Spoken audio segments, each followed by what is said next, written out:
ತೀರ್ಮಾನ ಅದನ್ನು ಇವರು ಎನ್ಕ್ಯಾಶ್ ಮಾಡ್ಕೊಂಡಿದ್ದಾರೆ, ನಿಜ ಇದೆ. ಈಗ ಕೆಲವೊಂದಿಷ್ಟು ಸರ್ಕಾರಿ ಅಧಿಕಾರಿಗಳು ಕೂಡ ಮೋಸ ಹೋಗ್ತಾರೆ, ಅವರು ಕೂಡ ದುಡ್ಡು ಕಳ್ಕೊತಾರೆ. ಹಾಗಂತೆ ಎಲ್ಲರೂ ಕಳ್ಕೊಬೇಕು ಅನ್ನೋಂಥದ್ದು ಏನಿಲ್ಲ ಇಲ್ಲಿ. ಎನಿ ಸಚ್ ಸ್ಕೀಮು, ಏನು ಸ್ಕೀಮು, ಇವು ಸ್ಕೀಮ್ಗಳು, ನೀವಿಷ್ಟು ದುಡ್ಡು ಹಾಕ್ರಿ, ನೀವು ಇನ್ನೊಬ್ರಿಗೆ ಪರಿಚಯ ಮಾಡಿದ್ರೆ ನಿಮಗೆ 0.5% ಕೊಡ್ತೀವಿ, ಇಂಥವು ಯಾವಾಗಲೂ ಕೂಡ ಒಂದಲ್ಲ ಒಂದು ದಿವಸ ನೀರಿನ ಮೇಲೆ ಗುಳ್ಳೆ ಯಾವಾಗ ಹೇಗೆ ಒಡೆದೋಗುತ್ತೋ ಹಂಗೆ ಒಡೆದು ಹೋಗಲೇಬೇಕು. ಅವ್ರದ್ದು ಭಾಳ ಸಿಂಪಲ್ ಇದು ಏನಂತಾರೆ, ಟೋಪಿ ಹಾಕೋದಂತಾರಲ್ಲ, ಟೋಪಿ ಹಾಕ್ಲಿಕ್ಕೇ ಮಾಡಿರ್ತಕ್ಕಂಥ ಬಿಸ್ನೆಸ್ ಇದು. ಇವ್ನ ಟೋಪಿ ಅವ್ರಿಗೆ ತೆಗೆದು ಹಾಕ್ತಾರೆ, ಅವ್ರ ಟೋಪಿ ನೆಕ್ಸ್ಟ್ ಅವ್ರಿಗೆ ಹಾಕ್ತಾರೆ, ನೆಕ್ಸ್ಟ್ ಅವ್ರ ಟೋಪಿ ಇನ್ನೊಬ್ರಿಗೆ ಹಾಕ್ತಾರೆ. ಎಲ್ಲಿ ಕೊನೆವರೆಗೂ ಸಿಗಲ್ಲಲ್ಲ, ಈ ಟೋಪಿದು ಶಿಫ್ಟ್ ನಡೀತಾ ಇರುತ್ತೆ. ಕೊನೆ ವ್ಯಕ್ತಿ ಸಿಗದೇ ಇದ್ದಾಗ ಕೊನೆ ವ್ಯಕ್ತಿಗಳು 2-3 ಜನ ಸಿಕ್ಕಾಕೋತಾರೆ, ಅವ್ರು ಪೂರ್ಣ ದುಡ್ಡನ್ನು ಕಳ್ಕೊಳ್ತಾರೆ. ಆ 3 ವ್ಯಕ್ತಿಗಳು ಸಿಂಪಲ್ ಎಕ್ಸಾಂಪಲ್. ಅದು ಈಗ ನೋಡಿ, ನಾನು ಈಗಾಗಲೇ ಹೇಳಿದಾಗೆ 40,700 ಜನ ಇದರಲ್ಲಿ ಡೆಪಾಸಿಟರ್ಸ್ ಇದ್ದಾರೆ. ಅದರಲ್ಲಿ ಕೊನೆ 10,000 ಜನರದ್ದು ದುಡ್ಡು ಸಿಕ್ಕಾಕೊಂಡಿದೆ.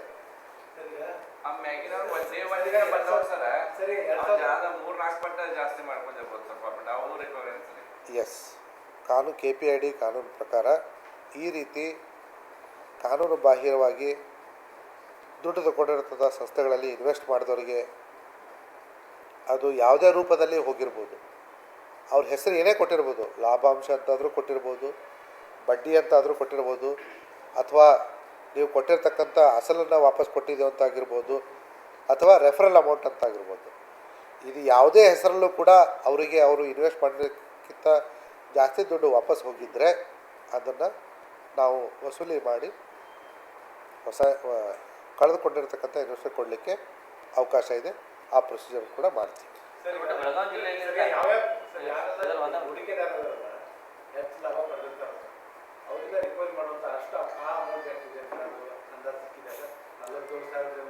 ಈಗಾಗಲೇ ನಾವು ಫಾರೆನ್ಸಿಕ್ ಆಡಿಟ್ ತಂಡವನ್ನು ನೇಮಕ ಮಾಡಿದ್ದೀವಿ ಆ ಒಂದು ಕೆಲಸಕ್ಕೆ.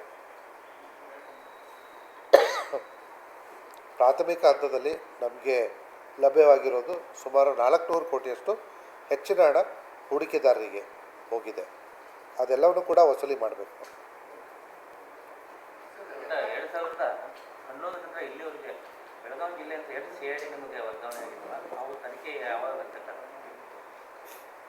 ಅದ್ರ ಬಗ್ಗೆ ನನ್ನ ಹತ್ರ ಮಾಹಿತಿ ಇಲ್ಲ.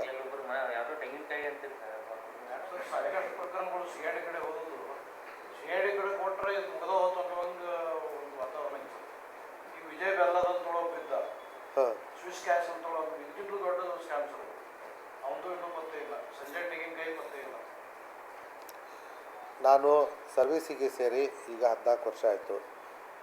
ನಾನು ಸೇರಿದಾಗಿಂದ ನೋಡ್ತಾ ಇದ್ದೀನಿ, CIDಗೆ ಬಂದಿರತಕ್ಕಂಥ ಪ್ರಕರಣಗಳು ಆ್ಯಸ್ SP ಆಗಿಯೂ ಕೂಡ ನಾವು ಕೊಟ್ಟಿದ್ದೀವಿ.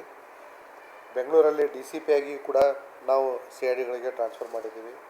ಇದೇ ನಿಮ್ಮ ಜಿಲ್ಲೆಯಲ್ಲಿ ಇದ್ಕೊಂಡೇ ನಾವು ಕೆಲವೊಂದು ಪ್ರಕರಣ ಟ್ರಾನ್ಸ್ಫರ್ ಮಾಡಿದ್ದೀವಿ. ನಗರದ್ದು ಕೂಡ ತಾವು ನೋಡಿದ್ದೀರಿ. ಇತ್ತೀಚಿನ ಉದಾಹರಣೆ ಕೊಡಬೇಕು ಅಂದರೆ ನಮ್ಮ ಹೊಸ ಒಂಟಮೂರಿಯಲ್ಲಿ ಆಗಿರ್ತಕ್ಕಂಥ ಕೇಸು, ಅದನ್ನು ಪ್ರಕರಣ ಆದ 1 ವಾರದ ಒಳಗಡೆ CIDಗೆ ಟ್ರಾನ್ಸ್ಫರ್ ಮಾಡಿದರು. ತಮಗೆ ಗೊತ್ತಿರಬೇಕು, ಸುಮಾರು 1.5-2 ತಿಂಗಳ ಹಿಂದೆ ಆರೋಪಿಗಳಿಗೆ ಶಿಕ್ಷೆ ಕೂಡ ಆಗಿದೆ. ಹಾಗಂತ ಎಲ್ಲ ಪ್ರಕರಣಗಳಲ್ಲೂ ಶಿಕ್ಷೆ ಆಗಬೇಕು ಅನ್ನೋಂಥದ್ದಿರಲ್ಲ. ನನ್ನ ಅನುಭವದ ಪ್ರಕಾರ ವೈಯಕ್ತಿಕವಾಗಿ ಮತ್ತು ಸರ್ಕಾರಿ ಸೇವೆಯಲ್ಲಿ ಸೇರಿದ ನಂತರ ಆಗಿರೋ ಅನುಭವದ ಪ್ರಕಾರ CID has been doing a wonderful job. ಇದಷ್ಟೇ ಅಲ್ಲ, ಬೇರೆ ಬೇರೆ ಪ್ರಕರಣಗಳು ಕೂಡ ಸೆನ್ಸಿಟಿವ್ ಸೂಕ್ಷ್ಮ ಕೇಸ್ಗಳು ತಾವು ನೋಡಿದ್ದೀರಿ. SIT ಆಗಿರ್ಬೋದು, CID ಆಗಿರ್ಬೋದು, ಮಾಡಿದ್ದಾರೆ ಒಳ್ಳೆ ತನಿಖೆ. ನಾನು CIDಲಿ ಈ ಮುಂಚೆ ಇದ್ದಾಗಲೂ ಕೂಡ ನಮ್ಮ ಬೆಳಗಾವಿ ಜಿಲ್ಲೆದೆ ನನಗೆ ಗೊತ್ತಿರೋ ಪ್ರಕರಣಗಳು ಕ್ರಾಂತಿವೀರ ಸಂಗೊಳ್ಳಿದಿತ್ತು, ಭೀಮಾಂಬಿಕೆದಿತ್ತು. ಆ 2 ಪ್ರಕರಣಗಳು ಸುಮಾರು 9 ಕೇಸ್ ಫೈಲ್ಸ್ ಇತ್ತು. ಈ ಫೈನಾನ್ಷಿಯಲ್ ಫ್ರಾಡ್ಸ್ದು ಪ್ರಾಬ್ಲಮ್ ಏನಂತಂದರೆ, ಈಗ ಆಲ್ರೆಡಿ ನಿಮಗೆ ಹೇಳಿದೆ 40,700 ಠೇವಣಿದಾರರು. ಆ 40,700 ಠೇವಣಿದಾರದು ಎಷ್ಟು ಟ್ರಾನ್ಸಾಕ್ಷನ್ ಆಗಿದ್ದಾವೆ? 10 ವರ್ಷದ್ದು ಟ್ರಾನ್ಸಾಕ್ಷನ್ಸು. ಪ್ರತಿ ತಿಂಗಳು 2 ಟ್ರಾನ್ಸಾಕ್ಷನ್ಸು, ಒಂದು ಹಾಕಿರೋದು, ಒಂದು ವಿತ್ಡ್ರಾ ಮಾಡಿರ್ತಕ್ಕಂಥದ್ದು. 10 ಇಂಟು 12 120 ಇಂಟು 40,000 ಹ್ಯೂಮಂಗಸ್ ಡಾಟಾ ಇರುತ್ತೆ. ಅದೆಲ್ಲವನ್ನು ಅನಲೈಸ್ ಮಾಡಿ ಇದು ಮಾಡಲಿಕ್ಕೆ ಭಾಳ ಪ್ರಯತ್ನ ಮಾಡಬೇಕಾಗುತ್ತೆ. ಅದೆಲ್ಲವನ್ನೂ ಕೂಡ ನಾವು ಮಾಡ್ತೀವಿ, ಟೈಮ್ ಬೇಕಾಗುತ್ತೆ. ಈಗ ಆನಂದ್ ಅಪ್ಪುಗಳದ್ದು ಕೇಸಸ್ಸು ಏನಿದ್ದಾವೆ, ಕ್ರಾಂತಿವೀರ ಸಂಗೊಳ್ಳಿ ಮತ್ತು ಭೀಮಾ ಬೇಕದು ಆಲ್ರೆಡಿ ಚಾರ್ಜ್ ಶೀಟ್ ಸಬ್ಮಿಟ್ ಆಗಿದೆ ನನಗೆ ಗೊತ್ತಿರೋ ಪ್ರಕಾರ. ಕಿತ್ತೂರು ರಾಣಿ ಚೆನ್ನಮ್ಮದು ಇದಕ್ಕೆ CIDಗೆ ಬಂದಿದೆ. ಅದರಲ್ಲಿ ಆರೋಪಿಗಳು ಏನಂತಾರೆ ಬೇಲ್ ತೊಗೊಂಡಿದ್ದಾರೆ, ಆದರೆ ತನಿಖೆ ನಡೀತಾ ಇದೆ. ಕೆಲವೊಂದು ಆರೋಪಿಗಳ ವಿರುದ್ಧ ಇಂತಿಂಥ ಕ್ರಮ ತಗೊಳ್ಬಾರ್ದು ಅಂತ ಹೈಕೋರ್ಟ್ ನಿರ್ದೇಶನ ನೀಡಿದೆ.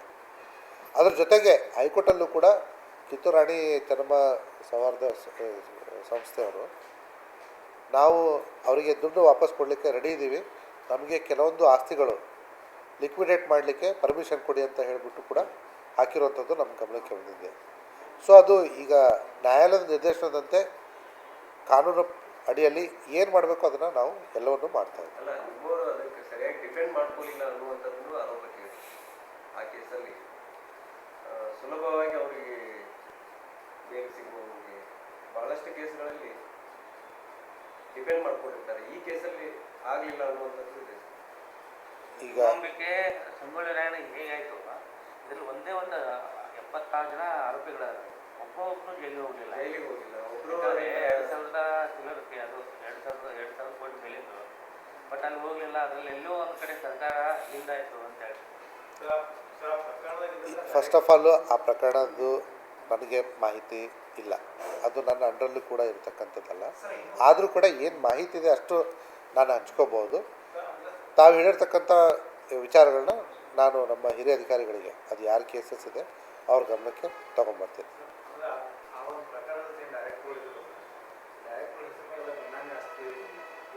ಅಲ್ಲಿ ನನಗೆ ಆ ಪ್ರಕರಣದ ಬಗ್ಗೆ ಗೊತ್ತಿಲ್ಲ, ನನ್ನ ಅಂಡರಲ್ಲಿ ಇಲ್ಲ ಅದು. ಸೊ ಹಾಗಾಗಿ ನಾನು ಮಾತಾಡೋದು ತಪ್ಪಾಗುತ್ತೆ. ಸೊ ಅಂದರೆ ಜನರಿಗೆ ಈ ಪ್ರಕರಣನೂ ಈ ಕಂಪ್ಯಾರಿಸನ್ ಶುರುವಾಗಿದೆ ಸರ್. ಸೊ ಯಾಕಂದರೆ ಭಾಳಷ್ಟು ಜನ DC ಆಫೀಸ್ ಮುಂದೆ ಬಂದರು, ಅವ್ರ ಕಚೇರಿಗೆ ಹೋದರು, ಅವ್ರ ಮನೆ ಮುಂದೆ ನಿಂತ್ಕೊಂಡ್ರು, ಮಾಡಿದರು. ಆದರೂ ಕೂಡ ಎಲ್ಲೂ ಒಂದು ಕಡೆ ಈಗ ಕೆಲವೊಂದು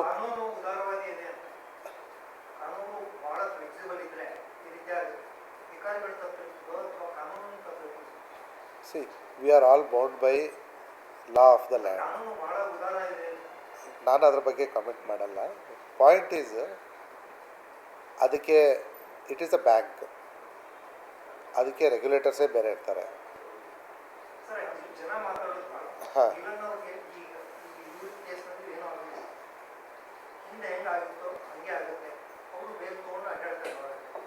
ಸಿ ಅದೇ ಹೇಳ್ತಾ ಇದ್ದೀನಿ, we are all bound by the law of the land. Financial ಫ್ರಾಡ್ಸಲ್ಲಿ ನಮಗೆ ಮುಖ್ಯವಾಗಿ ಬೇಕಾಗಿರ್ತಕ್ಕಂಥದ್ದು ಡಾಕ್ಯುಮೆಂಟ್ಸು, ದುಡ್ಡು ಎಲ್ಲಿ ಹೋಗಿದೆ ಅನ್ನೋಂಥದ್ದು. ಅದನ್ನು ನಾವು ಸೆಕ್ಯೂರ್ ಮಾಡ್ಕೊಂಡಿದ್ದೀವಿ ಮಾಹಿತಿಯನ್ನು. ಶಿವಾನಂದ್ ನೀಲಣ್ಣವರು ಅಥವಾ ಬೇರೆಯವರು ನಮಗೆ ಕಸ್ಟಡಿಯಲ್ಲಿ ಇರಬೇಕು ಇರಬಾರ್ದು ಅದು ಸೆಕೆಂಡ್ರಿ ವಿಚಾರ. ನಮ್ಮದು ದುಡ್ಡು ಎಲ್ಲಿ ಹೋಗಿದೆ, ಎಷ್ಟು ದುಡ್ಡು ವಾಪಸ್ಸು ಸಾರ್ವಜನಿಕರಿಗೆ ಕೊಡಲಿಕ್ಕಾಗುತ್ತೆ ಆ ಪ್ರಯತ್ನ, that is first and foremost. ಆಮೇಲೆ ಚಾರ್ಜ್ ಶೀಟ್ ಹಾಕೋದು, ಟ್ರಯಲ್ ನಡೆಯೋದು, ಅದಕ್ಕೆ ಪೂರಕವಾದ ಸಾಕ್ಷ್ಯಾಧಾರಗಳನ್ನ ನಾವು ಸಂಗ್ರಹಿಸಿ ಕೊಟ್ಟಿರ್ತಕ್ಕಂಥದ್ದು, ಅದೆಲ್ಲ ಎರಡನೇ ವಿಚಾರ. ಕಾನೂನು ಟೈಮ್ ತಗೊಳುತ್ತೆ. ಈಗ ಒಂದು 100 ರೂಪಾಯಿ ಇವತ್ತಿನ ಬಂಗಾರದ ಬೆಲೆ ಇತ್ತಂದ್ರೆ ಅದು ಮುಂದಿನ ವರ್ಷ 200 ರೂಪಾಯಿ ಆಗುತ್ತೆ. ನಿಮ್ಗೆ ಇಟ್ಟವ ಕೋಡಿಂಗ್ ಇಟ್ಕೊಂಡು ಇರ್ಬೋದ್ರೆ ಆಗುತ್ತೆ. ಬಟ್ ಸರ್ಕಾರದ್ದು ಅಷ್ಟು ಜವಾಬ್ದಾರಿ ಇರುತ್ತೆ.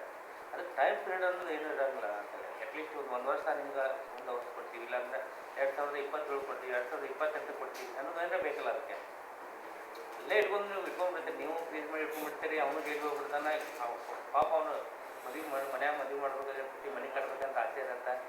ಎಲ್ಲ ದುಡ್ಡಲ್ಲಿ ಹೋದ್ಮೇಲೆ ಅದಕ್ಕೆ ಎಷ್ಟು ದಿಂದ ಬರುತ್ತಪ್ಪ ಅನ್ನೋದು ಆಸೆನೇ ಇರೋದಿಲ್ಲ. ಅದಕ್ಕೆ ಹಿಂಗೆ ಮಾಡಬೇಕು. ನಾನು ಅದನ್ನೇ ಹೇಳ್ತಾ ಇದ್ದೀನಿ, ಕಾನೂನು ಅಡಿಯಲ್ಲಿ ನಾವು ಕೆಲಸ ಮಾಡಬೇಕಾಗುತ್ತೆ. ಇಲ್ಲಿ ತಾವು ಡಿಪಾಸಿಟರ್ಸ್ದು ಹೇಳ್ತಾ ಇದ್ದೀರಿ, ಅವನು ನಾನು ಏನೂ ತಪ್ಪೇ ಮಾಡೇ ಇಲ್ಲ ಅಂತ ಹೇಳಿ ಕೋರ್ಟಿಗೆ ಹೋಗಿ ಕೋರ್ಟ್ನವರಿಂದ ಸ್ಟೇ ತಂದರೆ ನಾವೇನು ಮಾಡೋಕ್ಕಾಗುತ್ತೆ? You tell. ಯಾರು? ಹಾಂ, ಇದರೊಳಗೆ ಏನೂ ಡೌಟ್ ಇಲ್ಲ. ನಮ್ಮದು the most important reason for ಈ ಪ್ರೆಸ್ ಮೀಟಿಗೆ ಕಾರಣ ಅದೇ. ಗಳ ಹಿಂದೆ ಬೆಳಗಾವಿ ನಗರದಲ್ಲಿ ಈ ಶಿವಮ್ ಅಸೋಸಿಯೇಟ್ಸ್ ಅನ್ನುವಂಥ ಕಂಪನಿ ಮೇಲೆ ಅಕ್ರಮವಾಗಿ ಠೇವಣಿನ ಸಂಗ್ರಹಿಸ್ತಾ ಇದ್ದಾರೆ ಹಾಗೂ ಕೆಲವೊಂದು ಆಮಿಷಗಳನ್ನ ಒಡ್ಡಿ ಸಾರ್ವಜನಿಕರಿಂದ ಹಣ ಠೇವಣಿ ಇಡೋ ಹಾಗೆ ಮಾಡ್ತಾ ಇದ್ದಾರೆ ಅನ್ನೋಂಥ ಒಂದು ಮಾಹಿತಿಯ ಮೇರೆಗೆ ಜಿಲ್ಲಾಧಿಕಾರಿಗಳು ಹಾಗೂ ಜಿಲ್ಲಾ ಪೊಲೀಸ್ ತಂಡದವರು ಇಲ್ಲಿ ಒಂದು ದಾಳಿಯನ್ನು ನಡೆಸಿ ತದನಂತರ ಒಂದು ಪ್ರಕರಣವನ್ನು ದಾಖಲಿಸಿಕೊಂಡು ಅದನ್ನು ನಂತರ CIDಗೆ ಟ್ರಾನ್ಸ್ಫರ್ ಮಾಡಿದರು. ತನಿಖೆ ಕೂಡ CIDಯಲ್ಲಿ ನಡೀತಾ ಇದೆ.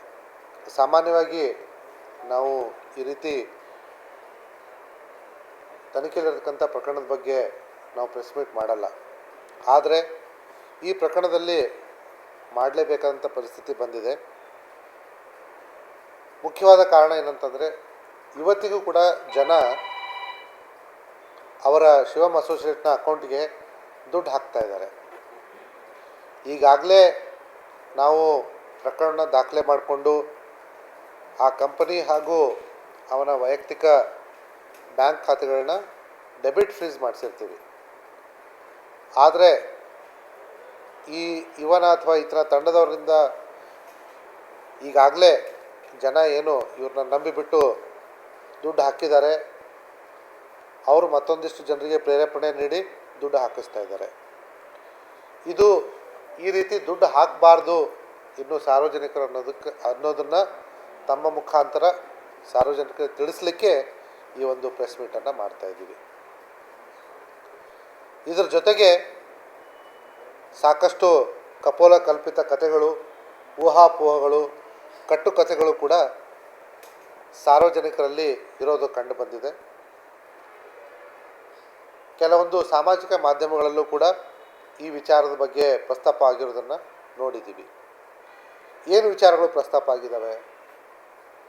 ಈ ವ್ಯಕ್ತಿ ಶಿವಾನಂದ್ ನೀಲಣ್ಣವರ್ ಶಿವಮ್ ಅಸೋಸಿಯೇಟ್ಸ್ ವ್ಯಕ್ತಿ ಇಲ್ಲಿವರೆಗೂ ಸಾರ್ವಜನಿಕರಿಗೆ ಪ್ರತಿ ತಿಂಗಳು ತಪ್ಪದೆ ದುಡ್ಡನ್ನು ತಲುಪಿಸ್ತಾ ಇದ್ದ. ಆದರೂ ಕೂಡ ಯಾವುದೋ ದುಷ್ಪ್ರೇರಣೆಗೆ ಒಳಗಾಗಿ ಸರ್ಕಾರದ ಅಂಗಸಂಸ್ಥೆಗಳು, ಜಿಲ್ಲಾಧಿಕಾರಿ ತಂಡ ಆಗಿರ್ಬೋದು, ಪೊಲೀಸರು ಇವ್ರ ಮೇಲೆ ಕ್ರಮ ಕೈಗೊಂಡಿದ್ದಾರೆ, ಇದರ ವಿರುದ್ಧ ಪಿತೂರಿ ನಡೀತಾ ಇರುವಂಥ ಒಂದು ಮಾತು. ಇದ್ರ ಜೊತೆಗೆ ಕೆಲವೊಂದಿಷ್ಟು ಜನರು ಮಾಧ್ಯಮಗಳ ಮೇಲೂ ಕೂಡ ಗೂಬೆ ಕೂರಿಸುವಂಥ ಪ್ರಯತ್ನ ಮಾಡಿದ್ದಾರೆ. ಅವನು ಸರಿಯಾಗಿ ದುಡ್ಡು ಕೊಡ್ತಾ ಇದ್ದ, ಆದರೆ ನಿಮ್ಮಿಂದಾಗಿ ನಮಗೆ ಬರುವಂಥ ದುಡ್ಡು ನಿಂತು ಹೋಗಿದೆ ಅಂತೇಳಿ. ಸಾರ್ವಜನಿಕರು ಒಂದು ಮಾತನ್ನು ತುಂಬ ಚೆನ್ನಾಗಿ ಅರ್ಥ ಮಾಡ್ಕೊಳ್ಬೇಕಾದಂಥ ಅವಶ್ಯಕತೆ ಇದೆ. ಸಾಮಾನ್ಯವಾಗಿ ಈ ರೀತಿ ಸಾರ್ವಜನಿಕರಿಂದ RBI ಅವರಿಂದ ಪರ್ಮಿಷನ್ ತೆಗೆದುಕೊಳ್ಳದೆ ಠೇವಣಿ ತೆಗೆದುಕೊಳ್ಳೋದೇ ಕಾನೂನು ಬಾಹಿರ. ಅವನು ಅದನ್ನು ವೈಯಕ್ತಿಕ ಲೋನ್ ಅಂತ ಹೇಳಿ ನಿಮಗೆ ಬಾಂಡ್ ಕೊಟ್ಟಿರ್ಬೋದು, ಅದಕ್ಕೆ ವೈಯಕ್ತಿಕವಾಗಿ ಒಂದು ಚೆಕ್ಕನ್ನು ಗ್ಯಾರಂಟಿ ಕೊಟ್ಟಿರ್ಬೋದು.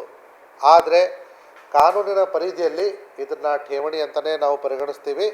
ಮತ್ತು ಈ ರೀತಿ ಠೇವಣಿಯನ್ನು ಸಾರ್ವಜನಿಕರಿಂದ ಸಂಗ್ರಹಿಸೋದು, ಅದು ಯಾವುದೇ ಹೆಸರಲ್ಲಿರ್ಬೋದು, ಲೋನ್ ಅಂತ ಆಗಿರ್ಬೋದು, ಬೇರೆ ಇನ್ಯಾವುದೋ ಹೆಸರಲ್ಲಾಗಿರ್ಬೋದು, ಮಾಡೋದು ತಪ್ಪು. ತಮಗೆ ಈಗಾಗಲೇ ಗೊತ್ತಾಗಿದೆ, ಕಳೆದ 2 ದಿನಗಳ ಹಿಂದೆ ಕೂಡ ಮತ್ತೊಂದು ಇದೇ ರೀತಿಯ ಪ್ರಕರಣದಲ್ಲೂ ಕೂಡ ನಮ್ಮ ಜಿಲ್ಲಾಧಿಕಾರಿಗಳು, ಜಿಲ್ಲಾ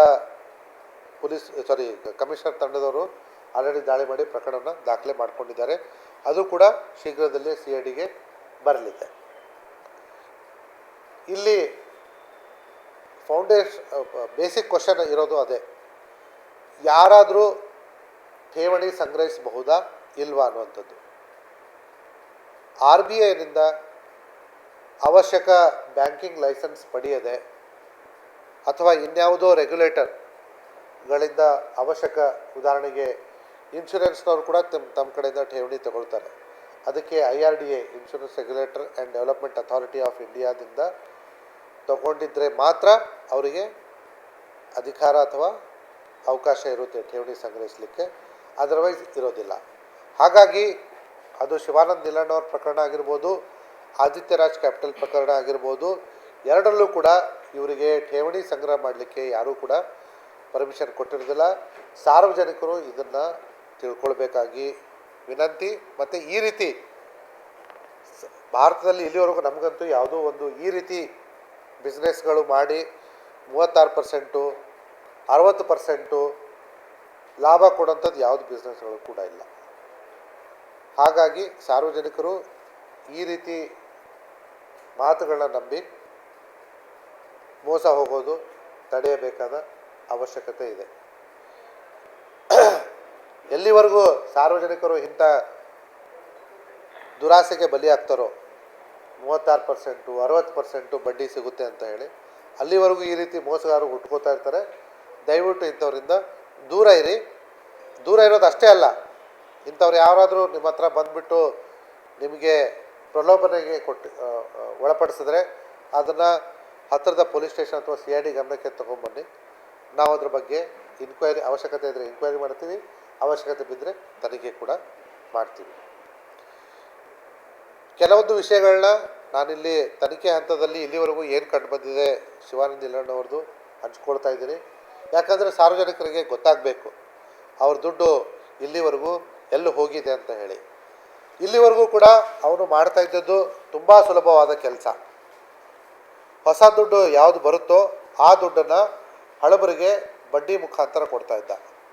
ಉದಾಹರಣೆಗೆ 2025ರಲ್ಲಿ ಅವನಿಗೆ 1000 ರೂಪಾಯಿ ಒಟ್ಟು ಠೇವಣಿ ಇದ್ದರೆ ಅವನಿಗೆ ಮುಂದಿನ ವರ್ಷ ಅಂದರೆ 2026 ಪ್ರತಿ ತಿಂಗಳು ಅವನು ಕೊಡಬೇಕಾದ ಮೊತ್ತ 360 ರೂಪಾಯಿ ಪ್ರತಿ ತಿಂಗಳು. ಸಾರಿ, 3% ಪರ್ ಮಂತ್ ಅಂತಂದರೆ 300 ರೂಪಾಯಿ. ಸಾರಿ, 30 ರೂಪಾಯಿ. ಚಲೋ, 30 ರೂಪಾಯಿ, 1000ಕ್ಕೆ 30 ರೂಪಾಯಿ. ಈ ರೀತಿ ಪಾಂಜಿ ಸ್ಕೀಮ್ಗಳು ಎಲ್ಲಿವರೆಗೂ ನಡೀತವೆ ಅಂತಂದರೆ ಅದು 12 × 30 360 ರೂಪಾಯಿ. ಎಲ್ಲಿವರೆಗೂ ಅವನಿಗೆ ಹೊಸ ಠೇವಣಿ 360 ರೂಪಾಯಿ ಕ್ರಾಸ್ ಆಗುತ್ತೋ ಅಲ್ಲಿವರೆಗೂ ಈ ರೀತಿ ಸ್ಕೀಮ್ಗಳು ನಡೀತವೆ. ಉದಾಹರಣೆಗೆ ಇದೇ ಒಂದು ಪ್ರಕರಣದಲ್ಲಿ ಅವನು ಇಲ್ಲಿವರೆಗೂ ಸಾರ್ವಜನಿಕರಿಂದ ತನಿಖೆಯಲ್ಲಿ ಕಂಡು ಬಂದ ಪ್ರಕಾರ 2400 ಕೋಟಿ ದುಡ್ಡನ್ನು ಸಂಗ್ರಹ ಮಾಡಿದ್ದಾನೆ. 400 ಕೋಟಿ. ಇದರಲ್ಲಿ ಸುಮಾರು ದುಡ್ಡನ್ನು ಅವನು ಸಾರ್ವಜನಿಕರಿಗೆ ಹಿಂತಿರುಗಿಸಿರೋದು ನಿಜ. ಆದರೆ ಸಾರ್ವಜನಿಕರಿಂದ ಸಂಗ್ರಹಿಸಿರ್ತಕ್ಕಂಥ ಹಣವನ್ನು ಇವನು ಯಾವುದೋ ಒಳ್ಳೆಯ ಬಿಸ್ನೆಸ್ಸು ಅಥವಾ ವಹಿವಾಟಿನಲ್ಲಿ ತೊಡಗಿಸಿ ಅದರಿಂದ ಬಂದಂಥ ಲಾಭಾಂಶದ ಹಣವನ್ನು ಸಾರ್ವಜನಿಕರಿಗೆ ಮರಳಿ ಕೊಟ್ಟಿರುವಂಥದ್ದು ಅಲ್ಲ. ಉದಾಹರಣೆಗೆ ಇವರು ಮೊದಲನೇ ಡೆಪಾಸಿಟ್ ಇದ್ದರೆ ಹೊಸದಾಗಿ ಇವರು ಡೆಪಾಸಿಟ್ ಮಾಡಿದರೆ ಇವ್ರ ದುಡ್ಡು ಅವರಿಗೆ 3% ಲೆಕ್ಕಾಚಾರದಲ್ಲಿ ಹೋಗಿರುತ್ತೆ. ಇದು ಬಿಟ್ಟು ಅವನು ಕೆಲವೊಂದು ಬಿಸ್ನೆಸ್ಸಲ್ಲಿ ತೊಡಗಿಸ್ಕೊಂಡಿರೋದು ನಿಜ, ಆದರೆ ಯಾವುದೂ ಕೂಡ ಅವನಿಗೆ ಲಾಭಾಂಶ ಕೊಟ್ಟಿಲ್ಲ. ಉದಾಹರಣೆಗೆ ಅವನು ಸುಮಾರು 540 ಕೋಟಿಯಷ್ಟು ಹಣವನ್ನು ಸ್ಟಾಕ್ ಮಾರ್ಕೆಟಲ್ಲಿ ಹೂಡಿಕೆ ಮಾಡಿದ್ದ. ಆದರೆ ಅದರಲ್ಲಿಯೇ ಅವನು 170 ಕೋಟಿ ಹಣವನ್ನು ಕಳೆದುಕೊಂಡಿದ್ದಾನೆ. 170 ಕೋಟಿ. ಹೀಗೆ ಅವನು ಬೇರೆ ಬೇರೆ ಬಿಸ್ನೆಸ್ಗಳು ಕೂಡ ಕೈ ಸುಟ್ಕೊಂಡಿದ್ದಾನೆ. ಆದರೂ ಕೂಡ ಅವನು ಹೇಗೆ ದುಡ್ಡನ್ನು ಸಾರ್ವಜನಿಕರಿಗೆ ವಾಪಸ್ ಕೊಡ್ತಾ ಇರುವಂಥದ್ದು ಸಾರ್ವಜನಿಕರ ಪ್ರಶ್ನೆ ಆಗಿದೆ. ತಮ್ಮಲ್ಲೂ ಕೂಡ ಕೆಲವರಿಗೆ ಪ್ರಶ್ನೆ ಸಂದೇಹ ಬಂದಿರೋದು ನಿಜ. ಈಗಾಗಲೇ ಹೇಳಿದಾಗೆ ಹಳೆ ಠೇವಣಿದಾರರಿಗೆ ಹೊಸಬರು ಕೊಟ್ಟಿರ್ತಕ್ಕಂಥ ಠೇವಣಿಯನ್ನು ಪ್ರತಿ ತಿಂಗಳು 3% ರೀತಿಯಾಗಿ ಕೊಡ್ತಾ ಇದ್ದ. ಒಂದು ಸಿಂಪಲ್ ಎಕ್ಸಾಂಪಲ್ ಕೂಡ ಕೊಟ್ಟೆ. ಹೀಗಾಗಿ ಅವನು ಸರ್ವೈವ್ ಹಾಕ್ಕೊಂಡು ಬಂದಿದ್ದ. ಆದರೆ ಇದು ಯಾವಾಗಲಿದ್ರೂ ಕೂಡ ಒಂದು ದಿವಸ ಒಡೆದು ಹೋಗುವ 100% ಖಚಿತ ಚಾನ್ಸಸ್ನೂ ಅಲ್ಲ, 100% ಇದು ಆಗೇ ಆಗುತ್ತೆ. ಯಾಕಂದರೆ ಒಂದು